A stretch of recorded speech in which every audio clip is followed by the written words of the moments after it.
देखो बेटा, किसी भी कंट्री को रन करने के लिए चाहिए पैसा, और वो पैसा गवर्नमेंट के पास कहाँ से आता है? Through the various taxes it imposes on the public.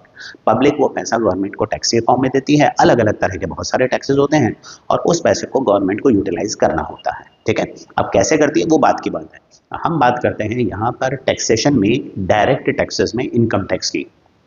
Income tax एक ऐसा टैक्स है जो कि कोई भी पर्सन जो कमा रहा है, मतलब उसकी जो इनकम है उस पर जो उसे टैक्स देना पड़ता है ना, उसे हम इनकम टैक्स कहते हैं। तो income tax is simply tax on the income you earn. अब वो तुम चाहे सैलरी से अर्न करो या बिजनेस से अर्न करो या किसी तरीके से अर्न करो, चाहे तो वो तुम गैम्बल करके अर्न करो, तुम्हें उस पर टैक्स देना पड़ेगा।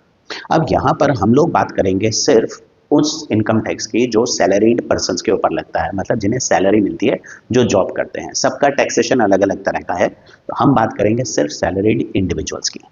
तो इनकम टैक्स की अगर हम बात करें, तो इनकम टैक्स जो है ये है tax on income.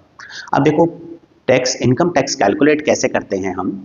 Income tax calculate करने के लिए हमारे पास दो रिजाइम होते हैं। मतलब रिजाइम का मतलब क्या कि गवर्नमेंट हमें दो ऑप्शन देती है, या तो जो पुराना चलता आ रहा है सिस्टम उसके हिसाब से टैक्स जमा कराओ, या फिर गवर्नमेंट ने अभी कुछ साल पहले एक और नया सिस्टम स्टार्ट किया है जिसको हम न्यू रिजीम कहते हैं। तो इन दोनों रिजीम में से कोई एक रिजीम हमें सिलेक्ट करनी होती है और उसके हिसाब से हमें टैक्स पे करना होता है।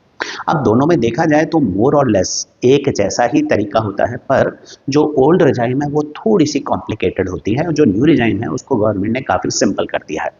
ये उन लोगों के लिए बेनिफिशियल है जो सिंपल कमाते हैं और अपना टैक्स पे करते हैं, फिर वो उन चीज़ों के झंझट में नहीं पड़ना चाहते कि भाई डिडक्शंस कैसे हैं, डोनेशंस कैसे हैं। तो हम डिस्कस करेंगे दोनों रिजीम्स को।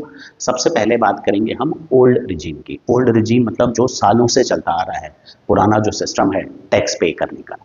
इसमें हमारे कुछ कॉमन स्टेप्स होते हैं। सबसे पहला हमारा होता है gross annual income. Gross annual income मतलब साल भर का तुम्हारी कितनी इनकम है।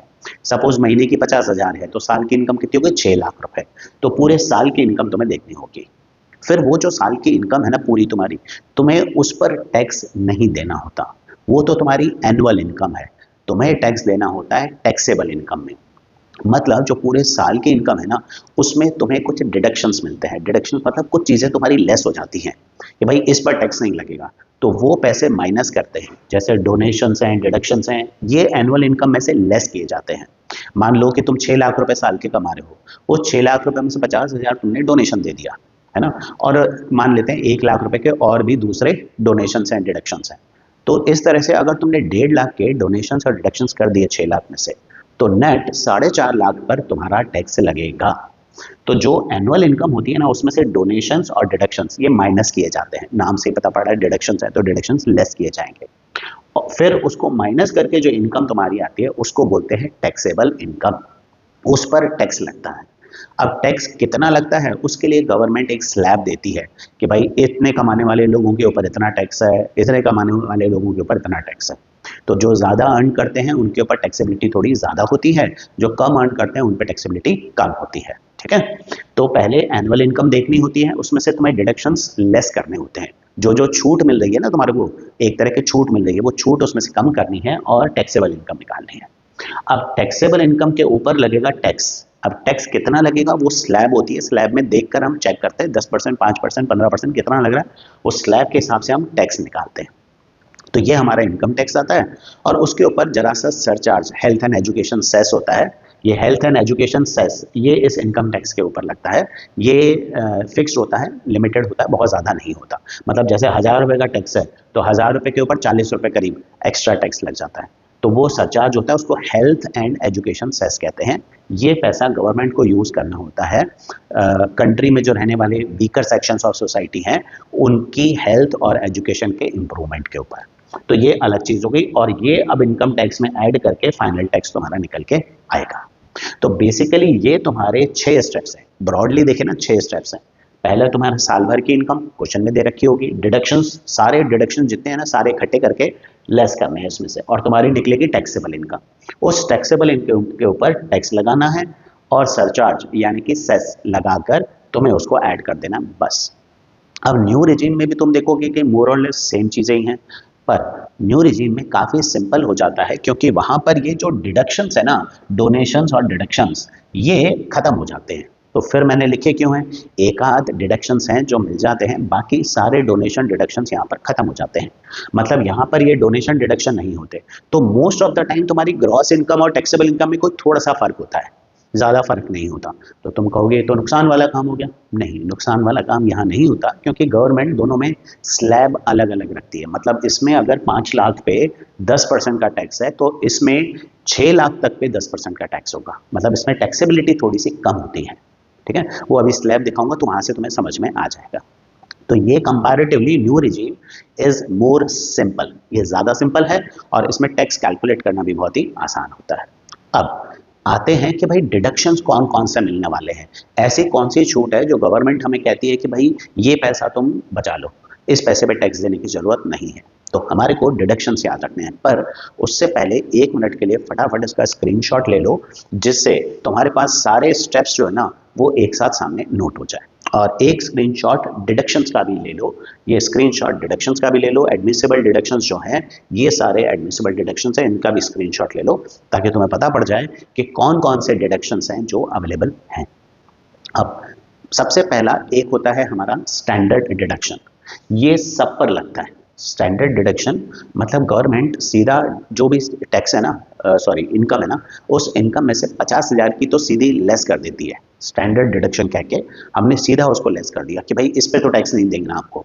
मतलब 50,000 फिक्स है ये, तो 50,000 पे आपको टैक्स नहीं देना है, ठीक है। सो इट इज़ लाइक कि जैसे अगर तुम्हारी इनकम, जैसे भी मैंने बताया कि 6 लाख रुपए है, तो 6 लाख में 50,000 तो गवर्नमेंट वैसे ही छूट दे देती है कि भाई ये तो छोड़ दो, इस पर टैक्स नहीं देना। मतलब 6 के सीधे 5.5 तो वैसे ही हो जाते हैं। उसके अलावा और क्या क्या डिडक्शंस हैं, और डिडक्शंस जो है ना वो इनकम टैक्स एक्ट के सेक्शन 80 और 24 में आते हैं ज़्यादातर। ये तुम्हें सेक्शंस याद रखने पड़ेंगे, सेक्शन सब सेक्शंस याद रखने पड़ेंगे, क्योंकि एमसीक्यूज वगैरह में क्वेश्चंस पूछ सकते हैं। तो कौन कौन से डिडक्शंस हैं, वो पहला हमारा डिडक्शन है सेक्शन 80C, जो सबसे इंपॉर्टेंट डिडक्शन है। इसमें कौन कौन सी चीज़ों में तुम्हें छूट मिलती है। अगर तुमने प्रोविडेंट फंड में, पीएफ मतलब प्रोविडेंट फंड होता है, ये पैसा जनरली गवर्नमेंट सर्विस में जो लोग काम करते हैं उनका पैसा जमा होता है फॉर प्रोविडेंट फंड में। जो प्राइवेट जॉब करते हैं उनमें भी काफ़ी सारे एम्प्लॉयर्स प्रोविडेंट फंड में पैसा जमा कराते हैं। तो जो काम करने वाला है ना उसके लिए बेनिफिट होता है कि प्रोविडेंट फंड में उसका जो पैसा जमा होता है ना, उस पैसे पर उसको टैक्स नहीं देना होता। मतलब जैसे अगर मैं साल के 6 लाख रुपए कमाता हूँ, उसमें से मैंने 20,000 रुपए मैंने प्रोविडेंट फंड में डाल दिए, तो वो 20,000 पे मेरा टैक्स नहीं लगेगा। इनकम इंटरेस्ट मिलेगा वो तो अलग है, प्रोविडेंट फंड एक तरह का अकाउंट है जिसमें हमें इंटरेस्ट मिलता है, तो इंटरेस्ट मिलेगा वो अलग है, प्लस टैक्सेबिलिटी भी हमारी कम हो जाती है। फिर उसके बाद लाइफ इंश्योरेंस, लाइफ इंश्योरेंस के लिए जितना प्रीमियम तुम दोगे साल का, उस पर भी तुम्हारी टैक्सेबिलिटी रिड्यूस होती है, क्योंकि गवर्नमेंट चाहती है कि जितने भी लोग हैं वो अपनी लाइफ को इंश्योर करके रखें, ताकि कल को अगर वो नहीं रहे उसके बाद जो उनके सर्वाइवर्स हैं ना, उन सर्वाइवर्स को वो पैसा मिल सके। तो लाइफ इंश्योरेंस जो है वो नॉन टैक्सेबल जाता है। फिर उसके बाद ELSS, equity linked saving scheme, मतलब ये भी टैक्स फ्री रहता है। NPS, 2 बच्चों की ट्यूशन फी, वो भी टैक्स फ्री में जाती है, मतलब उसमें डिडक्शन जाता है। तो जैसे सपोज करो एक फादर हैं जो अपने बच्चों की 2 बच्चों की फीस वो दे रहे हैं 40,000 रुपये, तो वो 40,000 रुपये उनके डिडक्शन में जाएंगे और 40,000 पे टैक्स नहीं देना है। लेकिन यहाँ पर 2 बच्चों की फीस का ही डिडक्शन मिलेगा, उससे ज़्यादा बच्चों पर नहीं मिलता है। Principal payment of home loan, और अगर किसी ने होम लोन ले रखा है तो उस होम लोन में जो प्रिंसिपल पे किया है, देखो जो होम लोन लेते हैं ना उसकी EMI देते हैं, तो EMI देते हैं, सपोज 1 लाख रुपए की EMI हमने दी, तो उस EMI में कुछ पार्ट प्रिंसिपल का होता है, कुछ इंटरेस्ट का होता है। तो उस 1 लाख में से मान लो 40,000 रुपए प्रिंसिपल का रीपेमेंट किया है, लोन भी तो रीपे करना है ना थोड़ा थोड़ा करके, और 60,000 मान लेते हैं इंटरेस्ट है, तो वो जो 40,000 प्रिंसिपल का रीपेमेंट है ना वो इसमें आता है। लेकिन अब तुम कहोगे ये तो बहुत आसान तरीका है, सारा टैक्स बचा लो। क्यों? क्योंकि 6 लाख रुपए की इनकम है, थोड़ा यहाँ डाल दो, थोड़ा वहाँ डाल दो, थोड़ा वहाँ डाल दो, टैक्स फ्री हो जाएगा, बच जाएंगे, कोई टैक्स नहीं देना पड़ेगा। इसमें गवर्नमेंट ये चीज़ सब समझती है, तो उन्होंने यहाँ पर 1.5 लाख रुपए की कैपिंग कर रखी है। 1.5 लाख रुपए की कैपिंग का मतलब हुआ कि भाई 1.5 लाख रुपए से ऊपर का रिबेट नहीं मिलेगा। तो इन केस अगर तुम्हारा सेक्शन 80C में 2 लाख तक का इन्वेस्टमेंट या कंट्रीब्यूशन हो चुका है, तो तो तुम्हें 1.5 लाख तक का ही डिडक्शन मिलेगा, उससे ज़्यादा डिडक्शंस नहीं मिलते। 1.5 लाख ये तुम्हारा मैक्सिमम कैपिंग है, इससे ज़्यादा डिडक्शंस नहीं मिलेंगे। तो इसीलिए जब लोग प्लान करते हैं ना अपनी इनकम टैक्स, तो वो कोशिश करते हैं कि इसमें 1.5 लाख तक ही इन्वेस्ट करें, क्योंकि वहाँ पे डिडक्शंस मिल जाते हैं। नेक्स्ट है 80D। 80D में आता है तुम्हारा मेडिकल हेल्थ इंश्योरेंस, मेडिक्लेम जिसको हम कहते हैं। तो जो मेडिकल इंश्योरेंस होता है ना, मेडिक्लेम, इलाज के लिए हम लोग इंश्योरेंस करवाते हैं, वो 80D में आता है। वो भी डिडक्शन है, मतलब उसमें भी तुम्हारे जो तुम प्रीमियम पे करोगे वो लेस हो जाता है। तो अगर कोई आदमी साल भर का 20,000 रुपये मेडिकल हेल्थ का इंश्योरेंस दे रहा है, तो वो 20,000 रुपये उसकी इनकम में से माइनस करके फिर, और ये इसके अलावा है ना, वो इसके अलावा है, तो वो माइनस करके फिर उसके बाद जो इनकम आएगी वो टैक्सेबल इनकम आएगी। लेकिन इसमें भी कैपिंग है 25,000 की, ये कैपिंग याद रखनी पड़ेगी, क्योंकि 25,000 से ऊपर अगर तुमने मेडिकल हेल्थ इंश्योरेंस का प्रीमियम दिया है, तो वो 25,000 के ऊपर का जो अमाउंट है उस पर तो लगेगा टैक्स, तो 25,000 से ज़्यादा का डिडक्शन नहीं मिलेगा। नेक्स्ट है 80G। 80G में आते हैं डोनेशंस। जैसे डोनेशन हमने गवर्नमेंट को किए, गवर्नमेंट को कैसे करते हैं, जैसे ड्रॉट आता है तो ड्रॉट रिलीफ फंड में, फ्लड्स आते हैं फ्लड रिलीफ फंड में, पीएफ रिलीफ फंड में, है ना, और देश के जवानों के लिए हम लोग कई बार डोनेशंस देते हैं, तो वो डोनेशंस हमारे टैक्स फ्री होते हैं, उस पर टैक्स नहीं लगेगा। ठीक है, इस पर कोई कैपिंग नहीं है, तुम्हारी मर्जी है, तुम चाहो तो अपनी पूरी सैलरी डोनेट कर दो, इस पर कोई कैपिंग नहीं है। अगर तुम 6 लाख कमाते हो, 6 के 6 डोनेट कर दोगे, कोई टैक्स नहीं लगेगा। तो डोनेशन, अच्छा, कई चैरिटेबल इंस्टीट्यूशंस और रिलीजियस प्लेसेस के डोनेशंस भी इसमें इंक्लूडेड होते हैं। जैसे टेंपल में अगर तुमने दिया या फिर किसी चैरिटेबल एनजीओ को दे दिया, तो वो भी यहाँ पर डोनेशंस डिडक्टेबल होते हैं। फिर आता है 80TTA। 80TTA में आता है हमारा सेविंग अकाउंट का इंटरेस्ट। अब क्या होता है, कई सारे सीनियर सिटीजन लोग जो पेंशन पे डिपेंडेंट है, वो अपने सेविंग अकाउंट में एक फिक्स पैसा रखते हैं कि भाई उनको जब ज़रूरत पड़ेगी तो वो पैसा सेविंग अकाउंट में से निकाल लेंगे। और भी कई लोग अपना सेविंग अकाउंट में पैसा रखते हैं। तो जो लोग अपने सेविंग अकाउंट में काफ़ी पैसा रखते हैं, उनको साल भर का इंटरेस्ट भी मिलता है सेविंग अकाउंट का।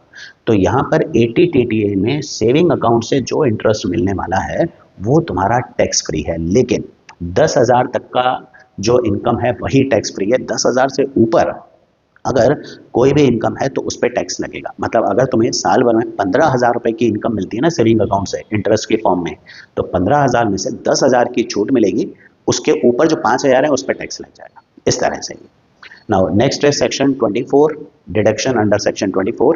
इसमें आता है तुम्हारा interest payment of home loan. ध्यान रखो, interest payment of home loan था, ऊपर principal payment of home loan है, फर्क है दोनों में।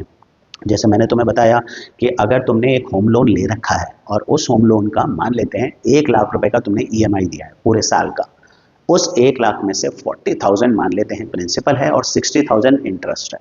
तो जो 40,000 प्रिंसिपल है ना, वो तो ऐड होगा 80C वाले में, और जो 60,000 का तुमने इंटरेस्ट दिया ना, वो तुम्हारा 24 सेक्शन में जाएगा। इसमें भी 2 लाख तक की हमारी लिमिट है, इससे ऊपर का इंटरेस्ट अगर लग रहा है साल भर का तो वो टैक्सेबल है। तो देखो इतने सारे डिडक्शंस हम लोगों को मिलते हैं। जो तुम्हारी साल भर की इनकम है ना, उनमें से ये सब चीज़ें माइनस करने के बाद जो तुम्हारी इनकम आती है ना, वो होती है टैक्सेबल, उस पर लगता है टैक्स। ठीक है, तो अब टैक्स कैसे लगता है, कितना लगता है, ये हम लोग देखते हैं कि सैलरीड पर्सन को टैक्स कैसे देना होता है। इनकम टैक्स तो हम कर ही रहे हैं, एन्यूटी या फिर यूटिलिटी बिल्स, ये टॉपिक भी अगर तुम्हें फाइनेंशियल मैथमेटिक्स के करने हैं तो उनके लिंक्स डिस्क्रिप्शन में दे रखे हैं, वहाँ से तुम फाइंड कर सकते हो। हमारा व्हाट्सएप चैनल है जहाँ पर हम MCQs भी डेली अपलोड करते हैं, वहाँ से तुम MCQs की प्रैक्टिस कर सकते हो। और हमारी ऐप पर सारे वीडियोज़ तुम्हें एक ही जगह मिल जाएंगे, सबके लिंक डिस्क्रिप्शन में है, डिस्क्रिप्शन एक बार पढ़ लो, वहाँ सब कुछ मिल जाएगा तुम्हें।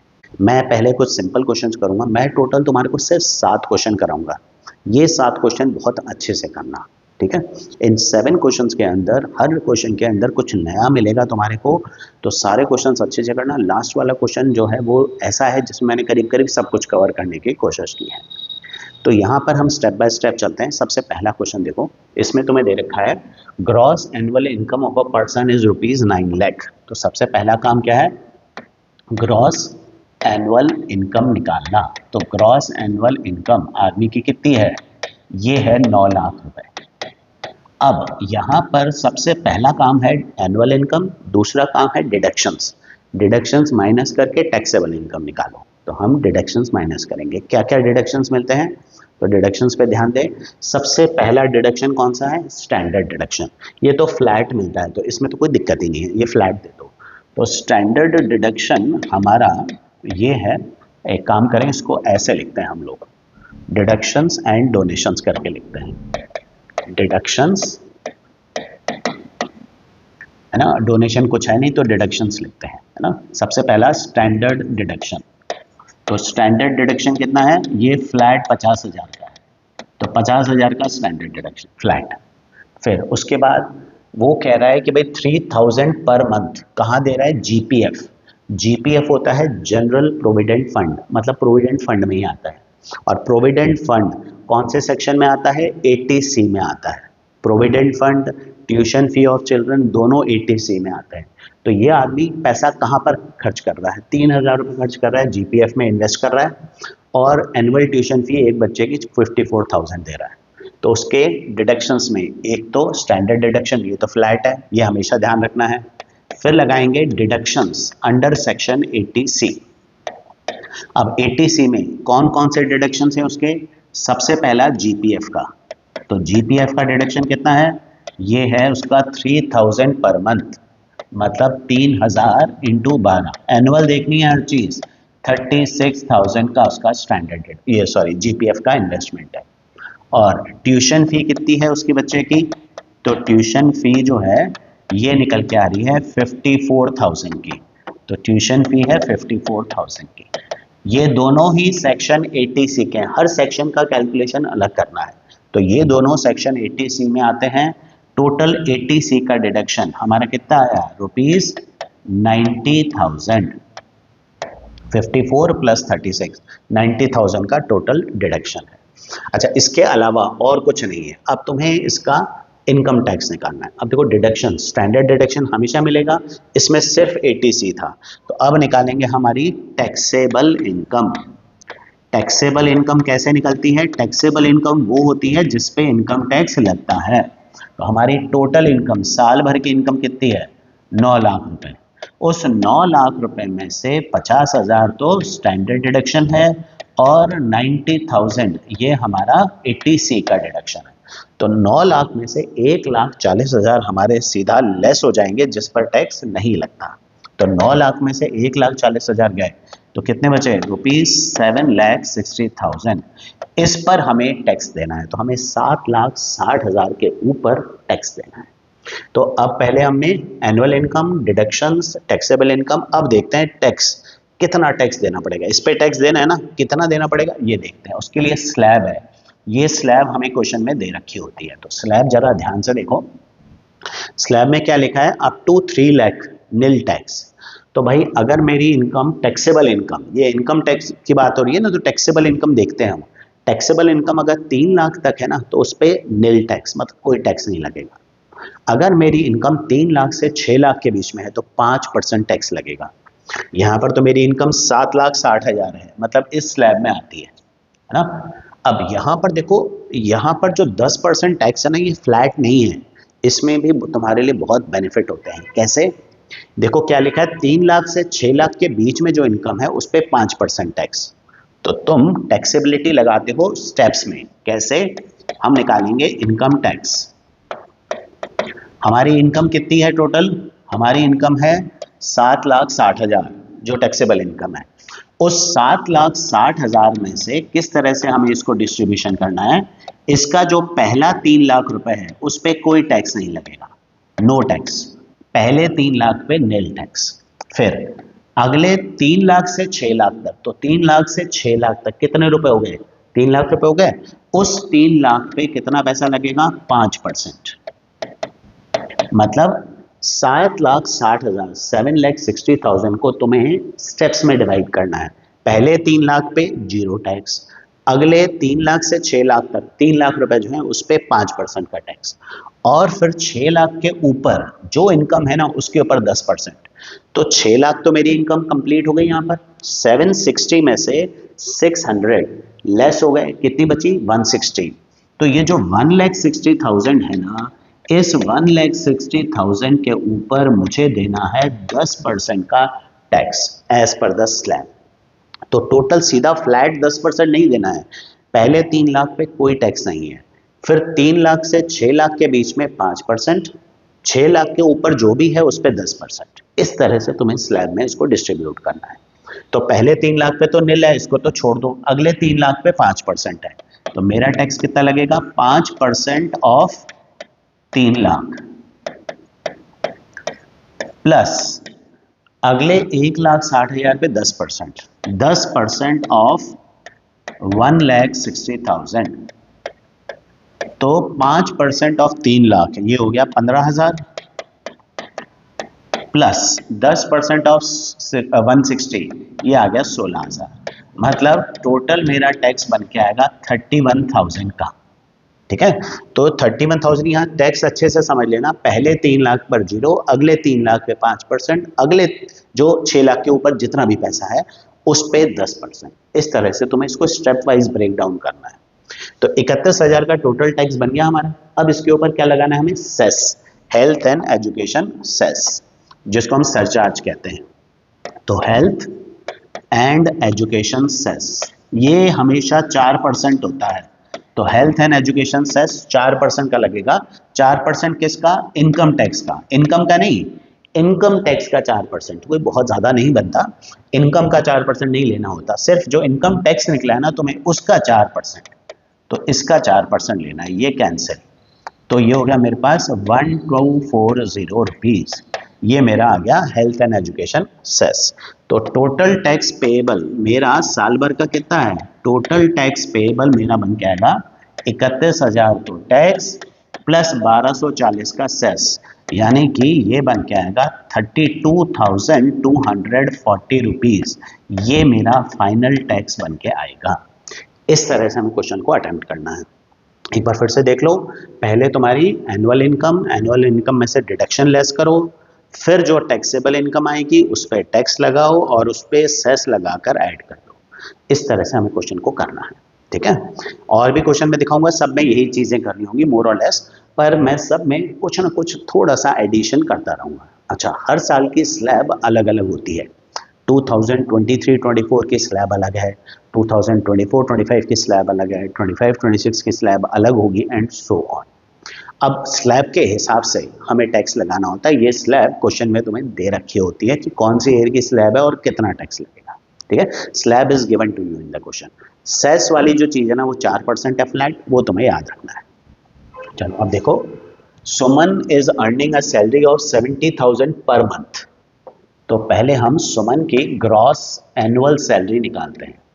एनुअल सैलरी चाहिए बेटा, ध्यान रखना, ये कितना अर्न कर रही है सुमन, 70,000 पर मंथ। तो साल भर की इसकी इनकम आती है 70,000 इंटू 12, मतलब 8,40,000 रुपए, ये इसकी साल भर की इनकम है। फिर अब इसका सबसे पहले हम निकालेंगे डिडक्शंस। ठीक है, डिडक्शंस देखते हैं। डिडक्शंस में सबसे पहला डिडक्शन कौन सा है, स्टैंडर्ड डिडक्शन। तो स्टैंडर्ड डिडक्शन कितना था, स्टैंडर्ड डिडक्शन 50,000 रुपए फ्लैट, तो 50,000 रुपए का स्टैंडर्ड डिडक्शन। अब दूसरा आता है deductions under section 80C, deductions under section 80C। अब 80C में कौन कौन से डिडक्शन है, देखो, मेडिकल इंश्योरेंस प्रीमियम। अब ये मेडिकल इंश्योरेंस प्रीमियम 80C में नहीं है। देखो मैंने कहा था ना हर बार कुछ नया मिलेगा, मेडिकल इंश्योरेंस प्रीमियम 80D में जाता है, ध्यान रखना इस चीज़ का। मैंने बोला था मेडिकल इंश्योरेंस प्रीमियम मतलब मेडिक्लेम, तो ये 80D में जाता है मेडिकल इंश्योरेंस, ध्यान रखें। और इसमें 25,000 की कैपिंग है। इसमें लाइफ इंश्योरेंस जाएगा, इसमें मेडिकल इंश्योरेंस जाएगा, इस चीज़ का ध्यान रखेंगे। तो ये गलती मत कर देना कि मेडिकल इंश्योरेंस 80C में नहीं लोगे, तो वो तो छोड़ दो, वो 80D में बाद में लेंगे। आगे क्या है, 35,000 वो दे रही है लाइफ इंश्योरेंस का प्रीमियम, एनुअल है, तो 35,000 उसका 80C में जाएगा। तो डिडक्शन अंडर सेक्शन 80C में उसके पास सबसे पहले जाता है लाइफ इंश्योरेंस का प्रीमियम। तो लाइफ इंश्योरेंस में कितना प्रीमियम पे कर रही है वो, 35,000 का। चलो 35,000 और 5,000 रुपये PPF again public provident fund, ये भी 80C में जाता है। तो पब्लिक प्रोविडेंट फंड में कितना जा रहा है इसका, 5,000 रुपये पर मंथ, तो 5,000 इंटू 12, 60,000 उसका साल भर का प्रीमियम है और कुछ नहीं है। ठीक है, चलो, तो 80C के टोटल डिडक्शंस कितने हुए? 80C के टोटल डिडक्शन हुए 35 प्लस 60 रुपीज 95,000, ये 80C का। अब लेते हैं डिडक्शंस अंडर सेक्शन 80D। यहां पर लिख लेना मेडिकल इंश्योरेंस, ये कितना है? 20,000 रुपए। तो ये 20,000 रुपए इसका लेस करना है। कैपिंग इसमें 25,000 की है, तो 25,000 से कम जो आए वो तुम्हारा पूरा डिडक्शन होगा, ठीक है। तो 20,000 रुपए का यहाँ डिडक्शन, और कोई डिडक्शन नहीं है, और कुछ भी ऐसा पे नहीं किया हुआ, कंट्रीब्यूशन नहीं है उसका, साफ साफ दे रखा है हमें। 20,000 का देख लो मेडिकल इंश्योरेंस से ले लिया है, 35,000 का ये ले लिया, और 60,000 का पीपीएफ ले लिया। अब हमारी निकलेगी टैक्सेबल इनकम, जिसमें से हम सारे डिडक्शन से लेस करेंगे।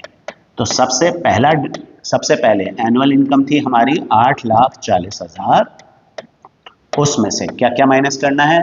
50,000 का स्टैंडर्ड डिडक्शन प्लस 95,000 का 80C का डिडक्शन प्लस 20,000 का मेडिकल इंश्योरेंस का डिडक्शन। तो ये हो गए हमारे 1,70,000 में से 5 कम 8,40,000 माइनस 1,65,000, ये लेस हो जाएंगे।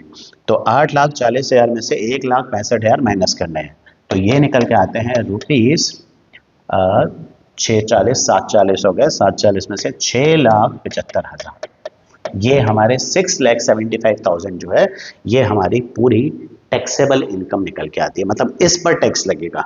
हम साल भर का अर्न कितना कर रहे हैं? 8,40,000 अर्न कर रहे हैं, पर ये डिडक्शंस मिलने की वजह से हमें टैक्स 8,40,000 पे नहीं देना, 6,75,000 पे देना है।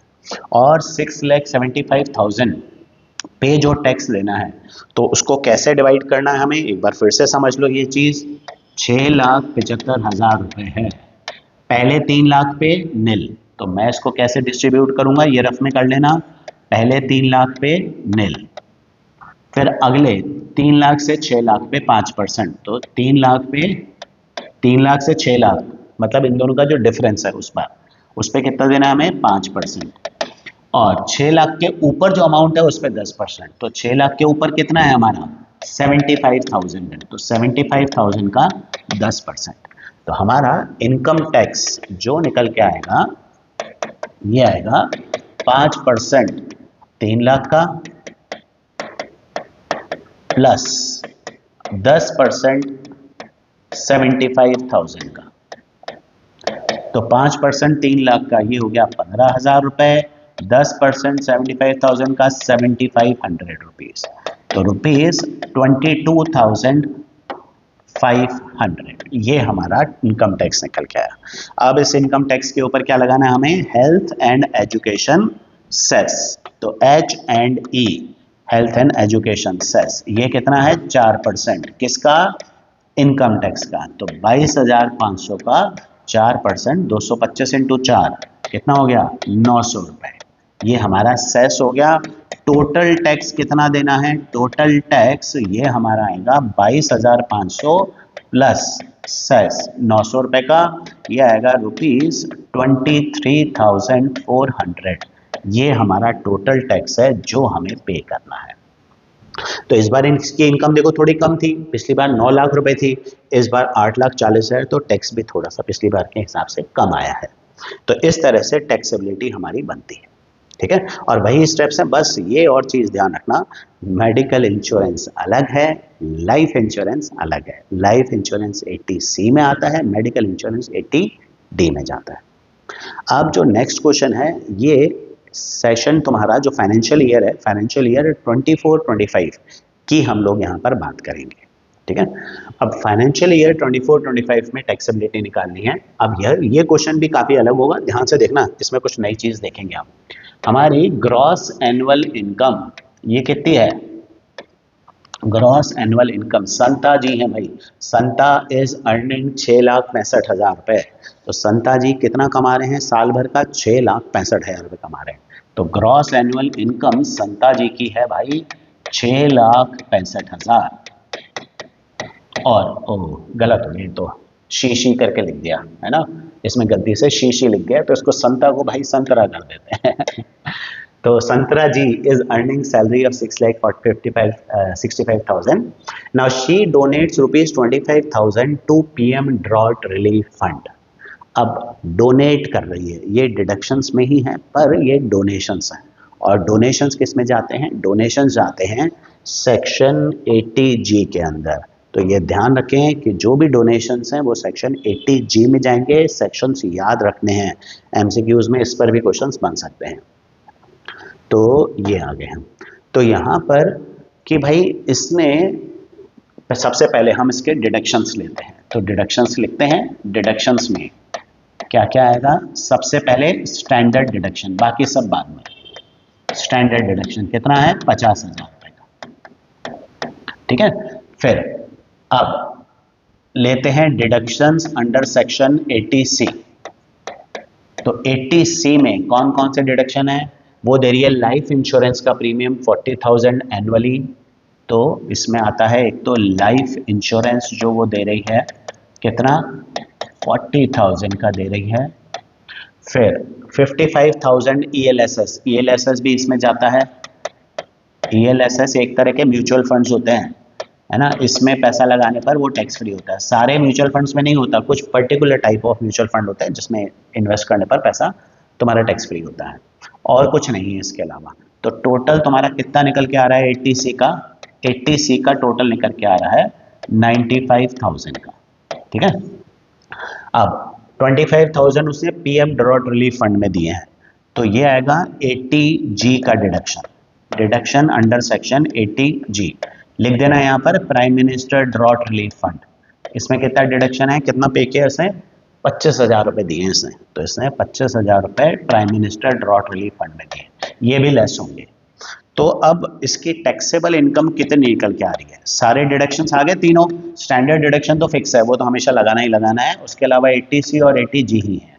इस क्वेश्चन में कुछ नया आने वाला है लास्ट तक, तो ध्यान रखना इस चीज़ में। 6,65,000 की इसकी इनकम है, उसमें से 50,000 ये लेस हुए, प्लस 95,000 प्लस 25,000। तो भाई ये हो गया 1,20,000 और 50,000, 1,70,000 रुपये लेस करने हैं। तो ये मेरा आएगा 4,95,000 का टैक्सेबल इनकम, ठीक है। चलो अब आते हैं इसके ऊपर। ये हमारा स्लैब, ये 24-25 की स्लैब है ना, तो 24-25 के हिसाब से था क्वेश्चन, 24-25 की स्लैब है। अब यहाँ पर इनकम टैक्स किस हिसाब से डिसाइड होगा?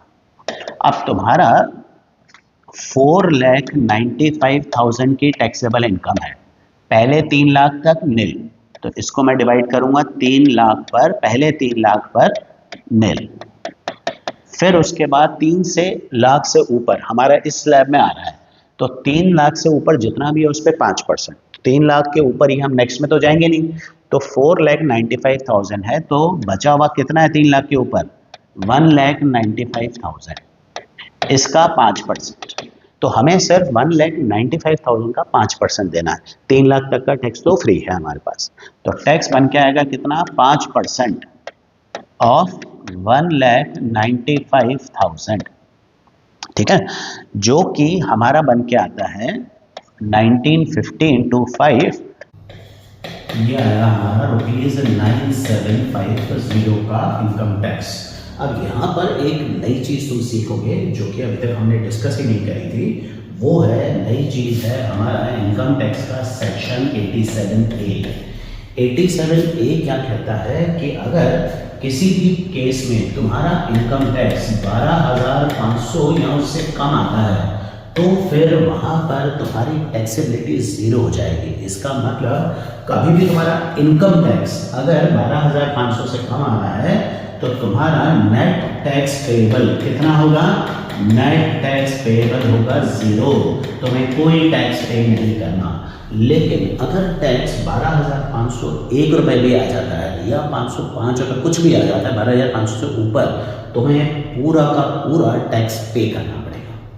तो क्योंकि हमारी इस बार हमारा इनकम टैक्स इस बार 9,750 आया है, तो हमारी टैक्सेबिलिटी निल होगी। ये ध्यान रखना, ये इंपॉर्टेंट चीज़ है। बहुत सारे बच्चे इस चीज़ को मिस कर देते हैं। सेक्शन 87A, तो जब भी तुम्हारा टोटल टैक्स 12,500 या उससे कम आएगा तो तुम्हारी टैक्सेबिलिटी निल है, मतलब जीरो टैक्स देना है। ये भी गवर्नमेंट तुम्हारे को छूट देगी है। इस क्वेश्चन में भी कुछ नया देखने को मिलेगा, तो let us see what is new in this question.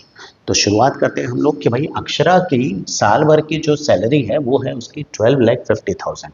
तो सबसे पहले ग्रॉस एनुअल इनकम, तो ग्रॉस एनुअल इनकम अक्षरा की निकल के आती है, ये है ₹12,50,000। ठीक है। अब इसके बाद she contributes ₹5,000 per month towards her GPF, ये आएगा उसका डिडक्शंस में। तो हम लेते हैं हम डिडक्शंस।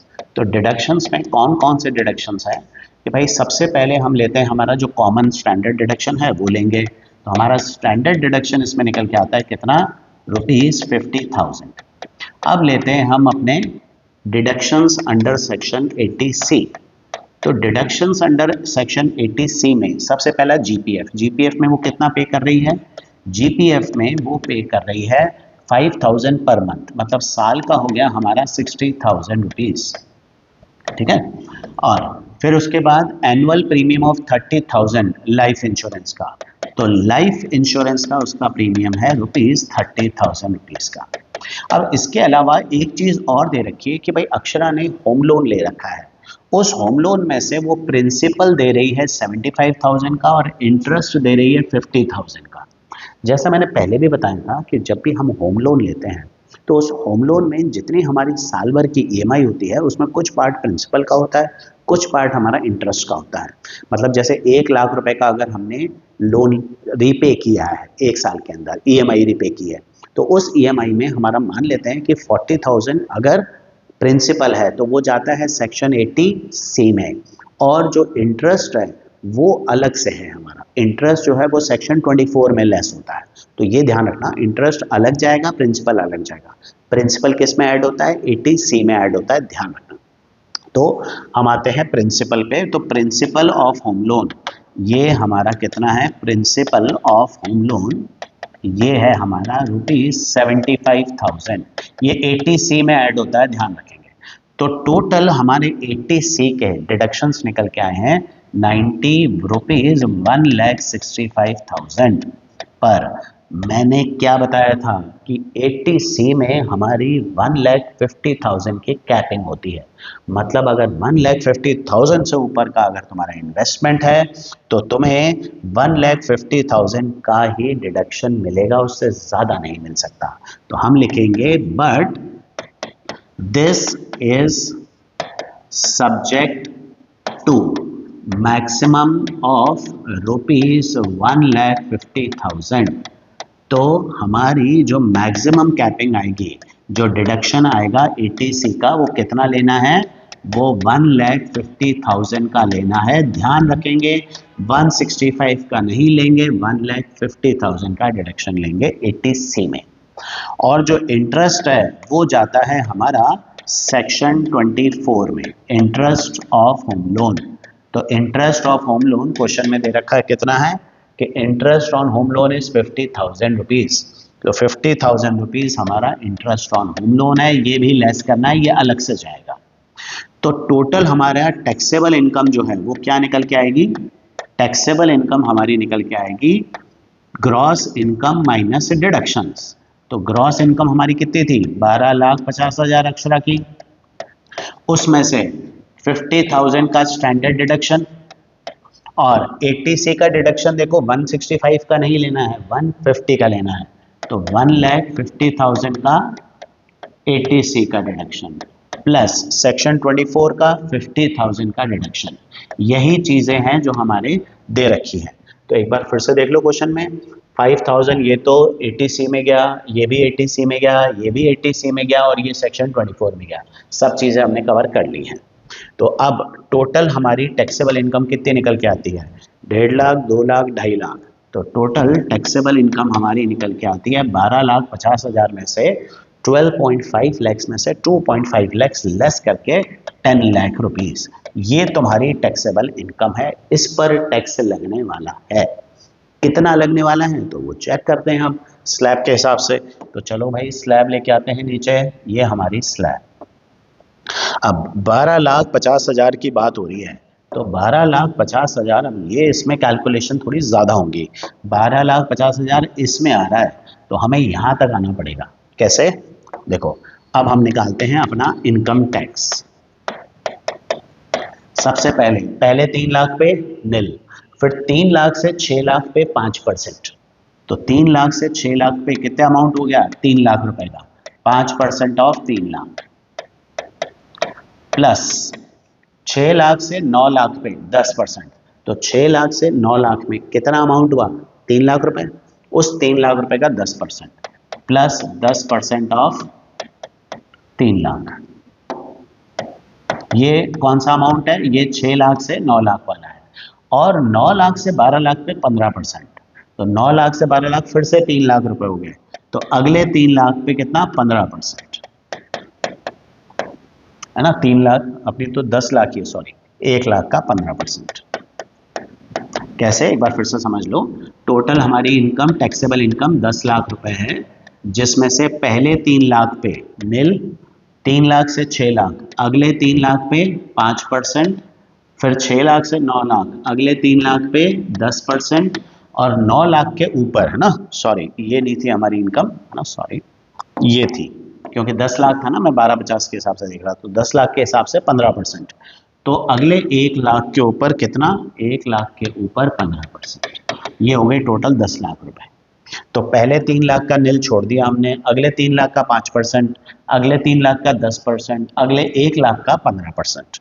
तो ये टोटल कितना आता है? 5% ऑफ 3 लाख 15,000 रुपए, plus 10% of 3 lakh 30,000 rupees, plus 15% of 1 lakh 15,000 rupees.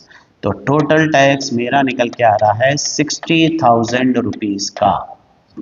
अब इस 60,000 के ऊपर हमें लगाना है हेल्थ और एजुकेशन सेस, जो कि कितना है? 4%। 4% टैक्स का ध्यान रखेंगे, तो 4% ऑफ 60,000, ये कैंसिल, तो 600 इंटू 4, 2400 का सेस।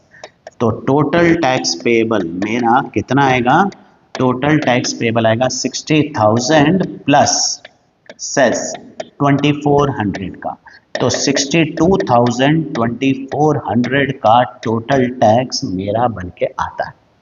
अब जो नेक्स्ट क्वेश्चन है ना बेटा, ये है तुम्हारे पास न्यू रिजीम का क्वेश्चन। अभी तक हमने ओल्ड रिजीम के बहुत सारे क्वेश्चंस किए, अब न्यू रिजीम का क्वेश्चन है।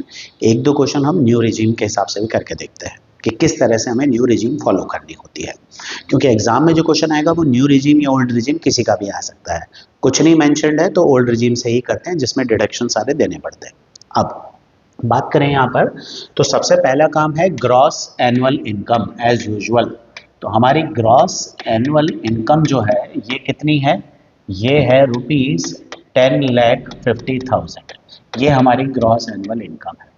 अब यहाँ पर जब हम डिडक्शंस की बात करते हैं ना, तो यहाँ पर कोई डिडक्शन नहीं मिलता, सिर्फ स्टैंडर्ड डिडक्शन मिलता है। Only standard deduction is given. तो 2024-25 में न्यू रिजीम के लिए वैसे तो स्टैंडर्ड डिडक्शन 75,000 का था, but we'll keep it simple, हम 50,000 का स्टैंडर्ड डिडक्शन लेंगे हर बार। अगर 75,000 का स्टैंडर्ड डिडक्शन तो वो तुम्हें बता दिया जाता है कि भाई 24-25 में ये था, लेकिन हम लोग प्रैक्टिकली हर बार 50,000 ही रख रहे हैं अभी। तो सिर्फ स्टैंडर्ड डिडक्शन मिलेगा और कोई डिडक्शन से नहीं मिलते हैं न्यू रिजीम में। मतलब यहाँ पर तुम्हारे को इस तरह का है कि भाई 80C 80D कहीं भी कुछ भी पैसा कंट्रीब्यूट करो, उसका कोई डिडक्शन नहीं मिलेगा, फ्लैट टैक्स लगता है। तो स्टैंडर्ड डिडक्शन कितना लिख रहा है? 50,000 रुपए। मतलब तुम्हारी टैक्सेबल इनकम, ये इसको न्यू रिजीम जो है ना वो बहुत सिंपल होती है, सीधा टैक्सेबल इनकम निकल के आ जाती है हमारी। तो टैक्सेबल इनकम हो गई हमारी 10 लाख रुपए। अच्छा, क्वेश्चन में साफ साफ दे रखा है कि भाई न्यू रिजीम से हमें इसको कैलकुलेट करना है। अच्छा, यहाँ दे रखा है 5,000 रुपये जीपीएफ में दे रहा है, एनुअल प्रीमियम 30,000 का लाइफ इंश्योरेंस भी दे रहा है, 75,000 ट्यूशन भी दे रहा है। ये सब चीज़ें ओल्ड रिजीम में यूज़फुल है, न्यू रिजीम में ये किसी काम की नहीं है, इनके कोई डिडक्शन नहीं मिलेंगे तुम्हें। तो तुम्हें सीधा ग्रॉस इनकम निकालनी है और उस ग्रॉस इनकम में से तुम्हें डिडक्शन के नाम पर सिर्फ तुम्हें क्या करना है, स्टैंडर्ड डिडक्शन लेस करना है। और टैक्सेबल इनकम होगी 10 लाख, अब सीधा इनकम टैक्स लगाओ। हाँ, स्लैब में जरूर चेंज होता है कि स्लैब जो न्यू रिजीम की होती है वो ओल्ड रिजीम से अलग होती है। यहाँ पर देखो स्लैब में क्या दे रखा है हमें, स्लैब में दे रखा है कि अप टू 3 लाख, ये तो 0% है। अब यहाँ पर हमारी इनकम है 10 लाख रुपए, जिसको मैं किस में डिवाइड करूंगा, इसको मैं डिवाइड करूंगा पहले 3 लाख पे 0, फिर 3 लाख से 7 लाख पे 5%, तो 3 लाख से 7 लाख कितना हुआ, 4 लाख रुपए हो गए। तो उस 4 लाख के ऊपर तुम्हें 5% टैक्स देना होगा, और 7 लाख से 10 लाख 10%, तो हमारे 10 लाख ही है, सीधा एग्जैक्ट 10 लाख आ रही है। तो 7 लाख से 10 लाख के बीच में कितने रुपए हुए, 3 लाख रुपए। तो नेक्स्ट 3 लाख पे हमारा 10% टैक्स लगेगा। मतलब टोटल 10 लाख में से शुरू के जो 3 लाख हैं उस पर कोई टैक्स नहीं है, अगले 4 लाख पे जो 3 से 7 के बीच में है उस पे 5%, और बचे हुए 3 लाख, भाई 7 लाख हो गए ना, बचे हुए 3 लाख पे 10% का टैक्स। मतलब टोटल टैक्स लगने वाला है तुम्हारा 5% किसका, 4 लाख का, प्लस 10% किसका, 10% 3 लाख रुपए का। तो ये हो गया मेरा 20,000 रुपए और ये हो गया मेरा 30,000 रुपए। टोटल टैक्स बन रहा है 50,000। अब इसके ऊपर हेल्थ और एजुकेशन सेस निकालो 4% का, और जो सेस है वो इस पर ऐड कर दो। भाई 50,000 का सेस निकालते हैं तो 2,000 रुपए बनता है सेस तुम्हारा। तो टोटल टैक्स बन के आएगा तुम्हारा 52,000 रुपीज़ का, ये टोटल टैक्स बन के आ रहा है। कैलकुलेशंस बिल्कुल सिंपल है, इसमें सीधा स्टैंडर्ड डिडक्शन माइनस करके टैक्सेबल इनकम और फ्री, काम ही खत्म। ठीक है। अब तुम कहोगे इसमें तो नुकसान है कि डिडक्शंस नहीं मिलते। नहीं, हमेशा ऐसा नहीं होता, कई बार न्यू रिजीम भी बहुत बेनिफिशियल होती है उन लोगों के लिए जिनके इन्वेस्टमेंट बहुत ज़्यादा नहीं है। ठीक है, एग्जाम्पल देख लेते हैं। तो अब ये जो नेक्स्ट क्वेश्चन है ना, ये हमारे लिए एक इंटरेस्टिंग क्वेश्चन है। Interesting question in the sense कि इसमें मिस्टर चावला जो है, ये इनका जो टैक्स है ना वो हमें दोनों रिजीम से निकालना है, ओल्ड से भी और न्यू से भी, और तुम्हें बताना है which is favourable for him. भाई जिसमें उनको कम टैक्स देना पड़ेगा वो उनके लिए फेवरेबल है। तो तुमसे पूछा जा रहा है कि मिस्टर चावला जो 61 ईयर्स के, अब देखो 61 ईयर्स होना ये भी एक अलग चीज़ इंपॉर्टेंट है। देखो जो जिस आदमी की एज 60 साल से ऊपर है, 60 से 80 के बीच में ना, उसको बोला जा रहा है सीनियर सिटीजन। 80 से ऊपर जिसकी एज है उसको बोलते हैं सुपर सीनियर सिटीजन। तो इनकी स्लैब अलग होती है, मतलब इनका टैक्स रेट और थोड़ा कम होता है। तो यहाँ पर हमें उनके हिसाब से लगाना है, ये मैं भी स्लैब में से देखकर बता दूंगा तुम्हारे को। तो ये थोड़ा सा ध्यान रखना, एज अगर दे रखी है ना तो थोड़ा सा अलर्ट हो जाना कि सीनियर सिटीजन तो नहीं है कहीं। अब तुम्हें दोनों रिजीम से इनका टैक्स निकालना है और फाइंड करना है which is more suitable for him. तो हम पहले ओल्ड रिजीम यूज़ करते हैं। तो ओल्ड रिजीम में हम जैसे नॉर्मली बाकी क्वेश्चंस में कर रहे थे वही करेंगे। सबसे पहले बात करें मिस्टर चावला की एनुअल इनकम कितनी है। तो भाई ग्रॉस एनुअल इनकम इनकी है, ग्रॉस सैलरी जो साल भर की है इनकी, ये है ₹9,35,000 पर। इसमें इस क्वेश्चन में एक नई चीज है, and he gets interest on his saving account as ₹15,000। तो इनको 15,000 रुपए का इंटरेस्ट भी मिल रहा है सेविंग अकाउंट से। अब देखो सेविंग अकाउंट से जो इंटरेस्ट मिल रहा है वो है तो तुम्हारी इनकम ना, और इनकम पे हमेशा टैक्स लगेगा ही। तो कहीं से भी पैसा आ रहा है ना, भले सेविंग अकाउंट के इंटरेस्ट से, ब्याज से पैसा आ रहा है, वो भी तुम्हारी इनकम है, तो वो तुम्हारी इनकम में ऐड हो रहा है। 9,35,000 इनकी सैलरी है, और इंटरेस्ट जो मिल रहा है सेविंग अकाउंट से 15,000 रुपए, ये इनकी इनकम में ऐड हो जाएगा। मतलब इनकी ग्रॉस इनकम जो आएगी, ये ग्रॉस सैलरी लिखा था, अब आएगी ग्रॉस इनकम, मतलब टोटल इनकम, ये आ रही है ₹9,50,000 की, ये इनकी ग्रॉस इनकम है। अब आते हैं कि भाई डिडक्शंस कौन कौन से मिलेंगे। ओल्ड रिजीम है तो डिडक्शंस तो मिलेंगे ही। तो सबसे पहला है हमारा स्टैंडर्ड डिडक्शन, ये है 50,000 रुपए का। फिर उसके बाद 80C के डिडक्शंस देखें क्या क्या हैं। तो 80C में ये 11,000 जीपीएफ में जमा करा रहे हैं। तो जीपीएफ में कितने गए? जीपीएफ में 11,000 रुपए। एनुअल है नहीं, पर मंथ है भाई। 11,000 पर मंथ है जीपीएफ में, तो ये तो काफी हो गया। तो 11,000 पर मंथ मतलब 11,000 इंटू 12, 1,32,000 रुपए, 1,32,000 रुपीज। ओहो, 1,32,000 रुपीज ये प्रोविडेंट फंड में जमा करें, और 34,000 LIC का प्रीमियम है। तो LIC में कितना है? 34,000। तो टोटल डिडक्शन कितना आ रहा है 80C का? ये आ रहा है 1,66,000 का। ज्यादा हो गया, हमारी लिमिट से ज्यादा हो गया 80C। 80C की लिमिट क्या है? 1,50,000 की। तो हम लिखेंगे कि भैया 1,50,000 से ऊपर का डिडक्शन नहीं मिलने वाला। तो 80C का डिडक्शन 1,50,000 लेंगे। ये मेंशन कर देना कि ये मैक्सिमम 1,50,000 का होता है। तो तुम्हारी टैक्सेबल इनकम, अच्छा एक और भी है डिडक्शन, एक और डिडक्शन रह गया है। कौन सा डिडक्शन रह गया बताओ? हमने ले लिया इसका ले लिया जीपीएफ का, LIC का, एक डिडक्शन और रह गया। कौन सा? सेविंग अकाउंट का। सेविंग अकाउंट इंटरेस्ट का जो डिडक्शन है वो हमने पढ़ा था कि सेक्शन 80TTA में सेविंग अकाउंट का जो डिडक्शन है वो कितना आता है?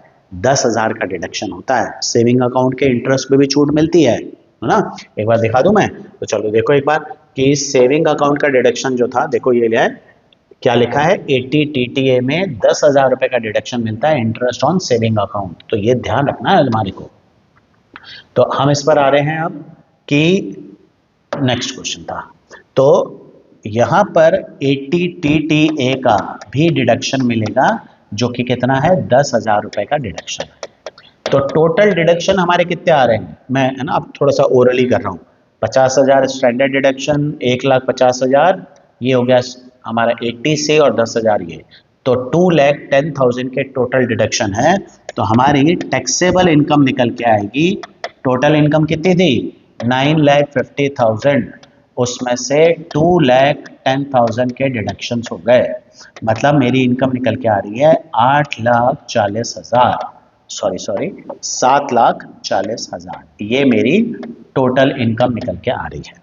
अब मुझे लगाना है इस पे टैक्स। अब निकालते हैं इनकम टैक्स। अब इनकम टैक्स के लिए, क्योंकि पुरानी स्लैब है, ओल्ड रिजीम है, तो ओल्ड वाली स्लैब यूज करनी होगी। यहाँ दोनों स्लैब दे रखी है क्वेश्चन के अंदर, ये मैं ओल्ड वाली स्लैब उठा रहा हूँ, है ना? तो ओल्ड वाली स्लैब देखते हैं, इसको मूव करते हैं ऊपर की तरफ। ये हमारी ओल्ड स्लैब, इसको मैग्नीफाई कर देता हूँ तुम्हारे लिए। तो अब यहाँ देखो, हमको सीनियर सिटीजन वाला कॉलम देखना है। ध्यान रखेंगे, ये रहा सीनियर सिटीजन। ये जनरल कैटेगरी है, मतलब जो 60 साल से कम है। सीनियर सिटीजन में देखो, सीनियर सिटीजन में क्या फायदा है? 2,50,000 तक नील है, और यहाँ पर 2,50,000 से 3 लाख, 3 लाख तक भी नील है। 3 लाख रुपए तक कोई टैक्स नहीं है। 3 लाख से 5 लाख पर 5% का टैक्स है सीनियर सिटीजन का। तो 3 लाख से 5 लाख कितने हुए? 2 लाख रुपए। तो इनकम टैक्स बनेगा 2 लाख का 5%, तो 5% ऑफ 2 लाख। अब 7,40,000 है, तो 5 लाख से ऊपर, भाई 5 लाख तक का तो टैक्स हो गया, 3 लाख तक नील, और ये 2 लाख का 5%। 7,40,000 कितने हुए? 7,40,000 हुए हमारे 2,40,000, जो 5 लाख से ऊपर वाला पार्ट है। तो उस पर कितना टैक्स है? 20%। जो स्लैब है उसके हिसाब से चलेंगे हम। तो प्लस 20% किसका? ये लगेगा हमारा 2,40,000 का। ये हमारा टैक्स है। अब यहां पर टोटल टैक्स बनता है, ये तो हो गया मेरा 10,000 रुपए, और ये हो गया 48,000 रुपीज। तो मेरा टोटल टैक्स बन के आ रहा है 58,000 रुपीज का। इस पे सेस लगाते हैं हम 4% का, 4% ऑफ 58,000, तो ये बन के आता है 600 इंटू 4, 2400 में से 2320 रुपए। ये मेरा सेस बन के आता है। तो मेरा टोटल टैक्स ओल्ड रिजीम के हिसाब से जो बन के आ रहा है वो है 58,000 प्लस 2320, तो 60,320 रुपए का ये मेरा टोटल टैक्स आ रहा है ओल्ड रिजीम के हिसाब से। This is total tax as per old regime. मतलब पुराने सिस्टम के हिसाब से चले तो 60,000 रुपए का इनको चावला जी को टैक्स देना है। अब हम बात करते हैं न्यू रिजीम की, और न्यू रिजीम के हिसाब से टैक्स निकालते हैं। अब देखो न्यू रिजीम में हमारे को सबसे पहले निकालना है ग्रॉस इनकम। तो ग्रॉस इनकम चावला जी की कितनी थी, ये हमने निकाली थी अभी 9,50,000 की। 9,35,000 सैलरी थी और 15,000 का इंटरेस्ट था, तो 9,50,000 की हमारी इनकम है। इसमें से स्टैंडर्ड डिडक्शन लेस किया, कितना, 50,000 रुपये। ठीक है, अब आते हैं हम इसके बाद टैक्सेबल इनकम पे। तो हमारी टैक्सेबल इनकम ये कितनी आ रही है, ये आ रही है ₹9 लाख की। इसमें और कोई डिडक्शन नहीं मिलेगा, 80C का भी नहीं मिलेगा, 80TT के कोई डिडक्शन नहीं मिलेगा इसमें। चावला जी को ध्यान रखो, अब सीधा टैक्स लगेगा। तो अब टैक्स की लेकिन स्लैब जो है ना, नई वाली स्लैब के हिसाब से देखना होगा। तो ये हमारी न्यू टैक्स रिजीम स्लैब है। तो इसके हिसाब से देखो हमारी टोटल 9 लाख रुपए की इनकम है। पहले 3 लाख पे नील टैक्स है ना, 3 लाख से 6 लाख पे 5%। तो 3 लाख से 6 लाख कितना हुआ, 3 लाख रुपए। तो 3 लाख से 6 लाख यानी कि 5% ऑफ 3 लाख रुपए प्लस, फिर उसके बाद हमारी 9 लाख रुपए इनकम है, तो 6 लाख से 9 लाख पे 10% है, तो यानी अगले 3 लाख पे 10% है, तो प्लस 10% ऑफ 3 लाख। तो कितना बना, 5%, 15,000 इसका, 30,000 इसका, 45,000 टैक्स बन के आया हमारा। देखो ओल्ड रिजीम में 58,000 टैक्स बन रहा था, न्यू रिजीम में 45,000 बना। अभी तो सेस अभी लगाना है, सेस इसमें भी लगेगा। तो सेस जो है वो हमारा 4% है, तो 4% निकल के आएगा मेरा 1,800 रुपये। 1,800 रुपये मेरा 4% आएगा, और मेरा टोटल टैक्स जो है ना वो बन के आएगा 46,800 रुपीज़ का। ये न्यू रिजीम फायदेमंद है चावला जी के लिए, क्योंकि टैक्स उनको कम देना पड़ेगा, तो उनको न्यू रिजीम फॉलो करनी चाहिए, ओल्ड नहीं फॉलो करनी चाहिए। अब तुम सोच रहे होगे भाई डिडक्शन मिला है, डिडक्शन नहीं मिले हैं, उसके बाद भी उनका टैक्स कम हो गया, क्योंकि स्लैब डिफरेंट है। देखो जो न्यू रिजीम है ना उसमें टैक्स लगता है कम, उसमें डिडक्शन नहीं मिलते पर टैक्स कम लगता है, तो इसलिए कई बार न्यू रिजीम बेनिफिशियल होती है। तो न्यू रिजीम ओल्ड रिजीम दोनों तुम्हें अच्छे से आने चाहिए। ठीक है, अब आ रहे हैं लास्ट क्वेश्चन में, जिसमें मैंने करीब करीब सब कुछ ऐड करने की कोशिश की है। ये क्वेश्चन देखोगे तो सारी चीजें इसमें कवर अप हो जाएंगी। ठीक है, ये लास्ट क्वेश्चन है, इसको ढंग से देख लो। Arushi is getting monthly salary of 2,25,000। तो भैया पहले तो आरुषि की ग्रॉस सैलरी निकाल लो।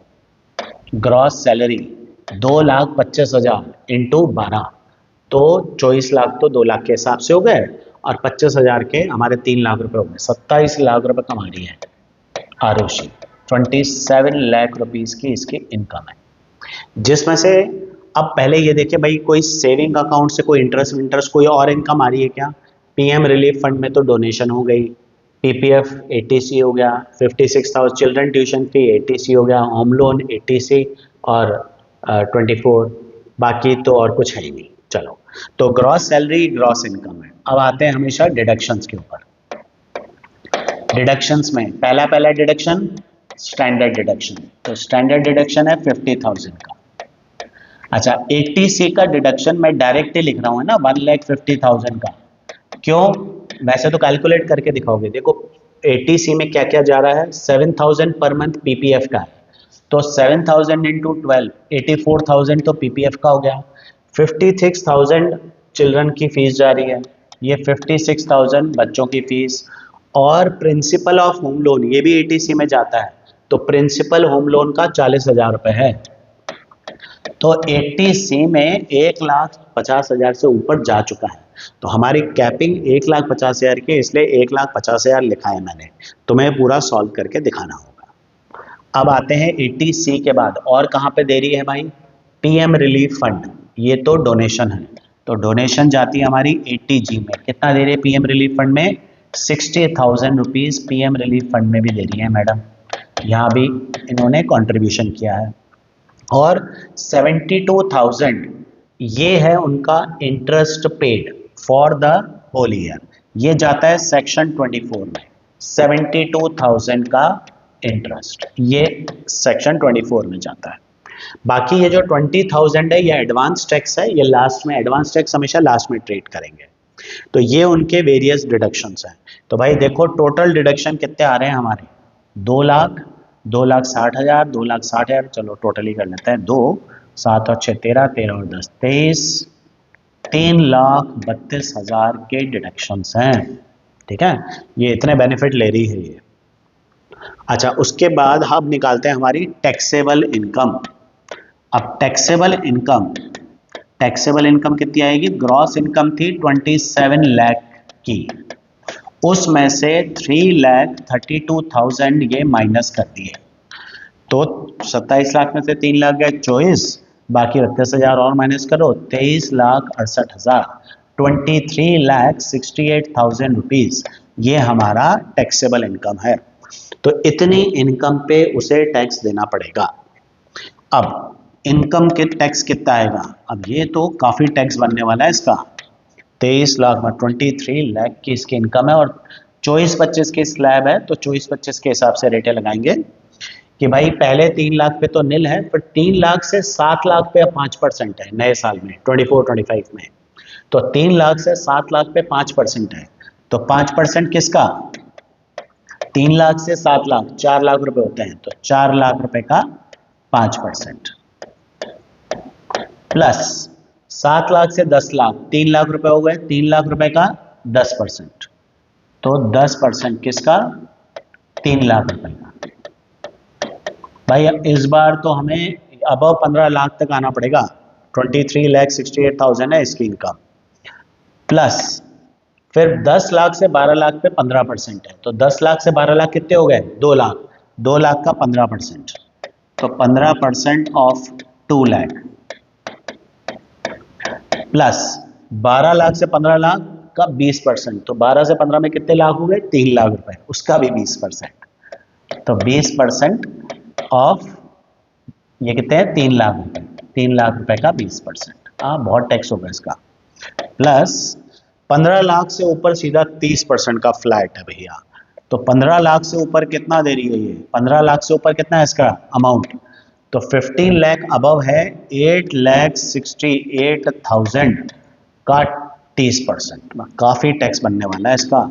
4 लाख का पहले 5%, ये हुआ 20,000 रुपये, प्लस 3 लाख का 10% 30,000, प्लस 2 लाख का 15% 30,000, प्लस 3 लाख का 20% 60,000, प्लस 868 का 30%, तो ये एक बार कैलकुलेट कर लेते हैं, टाइम सेव होगा, 868 इंटू 3 ये आ रहा है, और अब बाप रे ये तो काफ़ी टैक्स बन रहा है इसका, ये 2 जीरो हो गए, 8680 है ना, इंटू 30, तो 2,60,400 रुपये।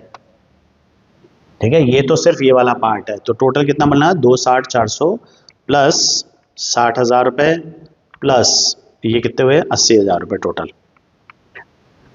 भैया 4,04,00,000 रुपये का टैक्स बन गया है इसका, 4,04,00,000 रुपये का। तुम बोलोगे इतना टैक्स देना पड़ रहा है, तो भाई इनकम के हिसाब से टैक्स होता है, ज़्यादा इनकम ज़्यादा टैक्स, तो 27 लाख रुपए इसकी इनकम थी, तो उस हिसाब से 4,04,00,000 रुपये का टैक्स बनता है इसका। अब इस पे लगेगा सेस, सेस कितना है, 5%, 5% ऑफ 4,04,00,000 रुपये, तो ये 4,000 इंटू 4, ये सेस ही जो है वो ही काफ़ी बन गया हमारा, 20,000 रुपये का तो सेस ही है। तो टोटल कितना टैक्स बन के आ रहा है मेरा, टोटल टैक्स पेबल जो उसका बन के आ रहा है, ये आ रहा है 4,04,00,000 प्लस 20,000, तो 4,20,420 रुपये। वाह क्या नंबर निकल के आया, 4,20,420 रुपये, 420 है ना, तो 4,04,00,000 प्लस 20,020, ये टोटल टैक्स आ रहा है 4,20,420। अब तुम्हें क्या दे रखा था इस क्वेश्चन में, एक एक्स्ट्रा चीज दे रखी थी कि भाई ये क्या कर रही है, ये एडवांस टैक्स दे रही है 20,000 पर मंथ पूरे साल तक, भाई उसको पता पड़ गया है कि भाई इनकम ज़्यादा है तो टैक्स तो मेरा ज़्यादा आएगा, तो हर महीने वो 20-20 हज़ार रुपये का टैक्स जमा कराती जा रही है, क्योंकि आखिरी महीने में अगर 4 लाख रुपए एक साथ जमा कराने पड़ जाएं तो प्रेशर पड़ जाता है। उसने क्या किया, समझदारी दिखाई कि हर महीने 20-20 हज़ार का टैक्स जमा कराती जा रही है। तो एडवांस टैक्स उसने कितना दे दिया, उसने एडवांस टैक्स दिया 20,000 इंटू 12, मतलब 2,40,000 का वो टैक्स दे चुकी है। अब रिमेनिंग टैक्स पेबल कितना है उसका, तो रिमेनिंग टैक्स पेबल है 4,20,000 में से 2,40,000 माइनस कर दो, तो ये आ जाता है 1,80,420 रुपए आखिरी महीने में। तो भैया इतना टैक्स तो अभी भी उसको देना पड़ेगा ही। तो इस तरह से इसकी टैक्स की कैलकुलेशन होगी। ये थोड़ा सा बड़ा क्वेश्चन था तो उसी हिसाब से हमने सॉल्व किया, लेकिन इंपॉर्टेंट है, काफ़ी सारी चीज़ें थी जो हमने इसमें यहाँ पर कवर कर ली।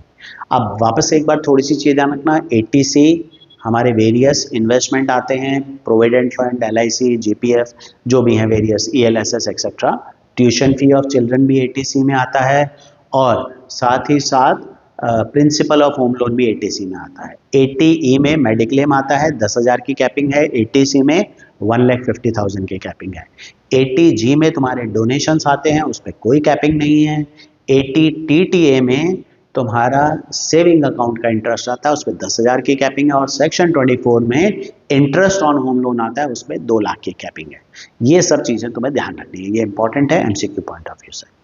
तो अब मिलते हैं अगले वीडियो के अंदर नेक्स्ट टॉपिक में।